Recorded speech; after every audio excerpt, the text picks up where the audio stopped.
Hola chicos y chicas, bienvenidos a un nuevo tema en el área de biología titulado Teorías de la evolución. Vamos a hacer un recorrido histórico de las ideas que apoyaban esta visión evolucionista y de los aportes que se hicieron para la construcción de estas teorías y también de los opositores a esta teoría, ¿sí?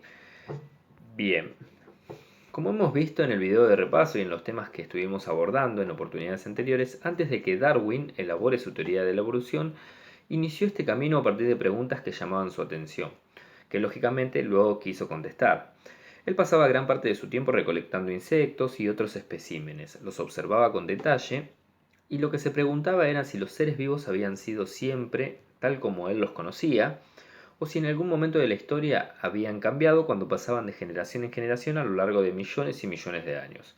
Ya sabemos que en ese tiempo predominaba la teoría fijista, que apoyaba la idea de que todos los seres vivos se han mantenido iguales desde que Dios los había creado. Antes de Darwin, Lamarck ya pensaba que los seres vivos se habían transformado y elaboró una teoría acerca de cómo habría sido ese cambio. Lamarck también era naturalista, trabajaba como investigador en un museo y observaba con detalle a los organismos, sobre todo a los que no tenían esqueleto interno, a los que llamó por primera vez y a los que conocemos hoy en día como invertebrados. Las observaciones que hacía lo llevaron a plantearse cómo había sido el cambio de los seres vivos a lo largo del tiempo. Él decía que en los seres vivos existía un impulso interno con relación al ambiente en el que viven y al producirse un cambio ambiental son capaces de cambiar para adaptarse a la modificación. Es decir, había un cambio y el organismo se adaptaba porque tenía la necesidad de hacerlo, porque se lo demandaba el ambiente para poder sobrevivir. Los cambios se producían en los individuos y todos eran capaces de transformarse para subsistir. Estas nuevas características que los individuos adquirían eran luego transmitidas a la descendencia, es decir, cuando tenían hijos, esas características que habían adquirido eran transmitidas a los hijos de padres a hijos a lo largo de generaciones y generaciones, ¿sí? En el ejemplo de las jirafas, según la teoría de Lamarck, al escasear las hojas en la parte baja de la copa de los árboles, las jirafas habrían estirado su cuello para poder alcanzarlas y poder alimentarse, porque tenían la necesidad de hacerlo y el ambiente lo demandaba. Lamarck decía que las partes del cuerpo que más se utilizaban eran heredadas por los hijos y que aquellas que no tenían uso se atrofiaban y desaparecía con el tiempo. Esta es la famosa ley de Lamarck llamada la ley del uso y desuso de las estructuras del cuerpo, ¿sí? El mecanismo propuesto por Lamarck es rechazado por la ciencia actual, pero fue una idea revolucionaria para la época. Darwin llegó a las mismas conclusiones que Lamarck sobre los seres vivos. Estos cambian, evolucionan. Obtiene esta respuesta gracias a las evidencias que recolectó para poder fundamentarla a lo largo de toda su vida. Cuvier tenía una línea de pensamiento fijista. Él no veía la transformación en el registro fósil. Decía que luego de grandes cataclismos en el planeta, todos los seres vivos que Dios había creado desaparecían y luego Dios creaba nuevos organismos. ¿Recuerdan la actividad anterior donde vimos la parte de catastrofismo? Bueno, él fundamentaba, Cuvier era contemporáneo a Lamarck y él sostenía que el registro fósil no era prueba de un cambio en los seres vivos. Él decía que estaban en el planeta Tierra por las grandes catástrofes que habían sucedido a lo largo de la historia. Pero Darwin aporta más evidencias para poder justificar su teoría. Observó las modificaciones que hacían los humanos en animales y plantas, que ya vamos a ver de qué se trata esto. Él también observaba la selección de organismos para poder reproducirlos, también de la mano del humano, y comparaba a los seres vivos. ¿Se acuerdan cuando vimos en el video de repaso la anatomía comparada? Bueno, él hacía comparaciones y gracias a esto pudo desarrollar su teoría de la evolución. Mucho antes de su reflexión acerca de los mecanismos de la evolución, del proceso que habría dado lugar al cambio de los seres vivos a lo largo de la historia, Darwin realizó un viaje en barco por las costas de América del Sur, entre otros lugares que recorrió del hemisferio sur del planeta Tierra. Eso le dio la posibilidad de observar seres vivos y fósiles de otros lugares del planeta. El viaje de Darwin duró 5 años aproximadamente. Cuando él zarpa desde Inglaterra tenía 22 años, así que imagínense que a los 27, 28 años habría vuelto de nuevo de ese viaje y habría recolectado la información suficiente para elaborar su teoría de la evolución, entre otras información que también iba recolectando. La travesía comienza en diciembre de 1831 a bordo del Beagle, un barco que tenía como fin relevar información para confeccionar mapas para el gobierno británico. El barco bordeó varias veces la costa argentina, donde Darwin observó varios tipos de fósiles.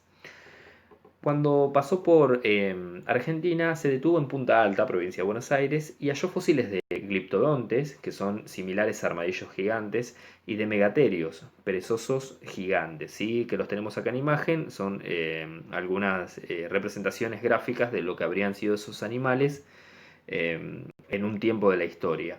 Darwin no encontró ningún ejemplar de alguno de estos animales vivo de tamaño semejante, pero sí identificó armadillos y perezosos de muchísimo menor tamaño durante su viaje.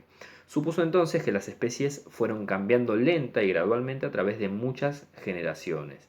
Es decir, que hace muchísimo tiempo tenían otra estructura y a lo largo de la historia fueron cambiando y en su interacción con el ambiente fueron incluso modificando su tamaño estos organismos.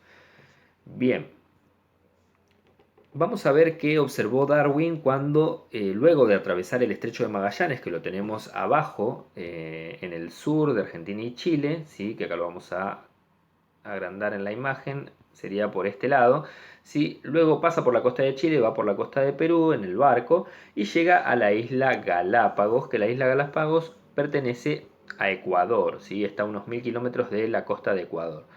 Bien, cuando llega a Ecuador, él detiene su atención en unas aves pequeñas que existían en las islas, ¿sí? Que se llamaban pinzones. Los pinzones de distintas partes de la isla tenían distintos tipos de picos que estaban adaptados a un tipo de alimentación distinta, es decir, algunos eran granívoros, es decir, que se alimentaban de granos, otros se alimentaban de cactus, otros eran insectívoros, ¿sí? Él pensaba que esa adaptación era porque justamente el ambiente condicionaba, ¿sí? La forma de alimentarse de estas aves. Bien, como hemos dicho, la información que Darwin recolectó a lo largo de su viaje no fue la única información que tuvo en cuenta para elaborar su teoría de la evolución. Para Darwin la evolución era un hecho, solo quedaba tratar de responder cómo era el proceso de cambio para llegar a toda la diversidad de seres vivos que se conocía en ese momento y para saber cómo habría sido el mecanismo por el cual los seres vivos habrían cambiado a lo largo del tiempo. Mucho antes de su viaje, él ya observaba cómo era la selección que hacían los humanos de distintos organismos domésticos y la selección que se hacía para obtener un beneficio de estos animales. Es decir, yo obtenía un beneficio de ciertos animales, los hacía reproducir y obtenía ese beneficio multiplicado. Vamos a tomar como ejemplo este granjero que ven en imagen que cría vacas para obtener leche de distintas de estas, de un número grande. Todas comen lo mismo, duermen en el mismo lugar, tienen los mismos cuidados, pero algunas dan más leche que otras. El granjero elige esas vacas para que tengan cría. De esas crías, lógicamente va a haber un gran número de vacas que produzcan mucha leche y otro número que no lo hace. Por lo cual va a repetir el mismo mecanismo a lo largo de varias generaciones. Al final de todo este proceso va a obtener una población de vacas que son grandes productoras de leche. Entonces ustedes dirán, ¿cómo se asocia esto con la teoría de Darwin? Bueno, él comenzó a preguntarse si el ambiente no cumpliría una función similar a la que cumplía el ser humano como seleccionador de los individuos más aptos. A Darwin, esta idea de que algo seleccione a ciertos individuos de una población de forma tal que estos individuos tengan más probabilidades de reproducirse, le parecía una buena forma de explicar los cambios a lo largo de sucesivas generaciones de seres vivos. Pero en el caso de los seres vivos que han poblado el planeta, ¿qué es lo que produce ese cambio? Según la historia, Darwin habría leído un ensayo que escribió Malthus en 1798, donde se planteaba, Malthus, que la población mundial estaba creciendo a una tasa mucho mayor que los recursos para alimentarla y que esto ocasionaría a futuro una lucha entre las personas por la subsistencia. Es decir, la población mundial iba multiplicándose de una manera muy veloz y que esto ocasionaría a futuro que esas personas se queden sin recursos y se realiza una lucha por la supervivencia, una lucha por los recursos, ¿sí? Entonces Darwin decía que aquellos seres vivos que tengan las características para quedarse con los recursos que necesitan tienen más probabilidades de sobrevivir y de reproducirse. Es decir, toma el ensayo de Malthus y lo lleva a su teoría, hace como una comparación y lo utiliza, es una idea que él toma para explicar qué sería lo que produce ese cambio en los seres vivos. Este es el fundamento de la teoría de Darwin sobre la evolución.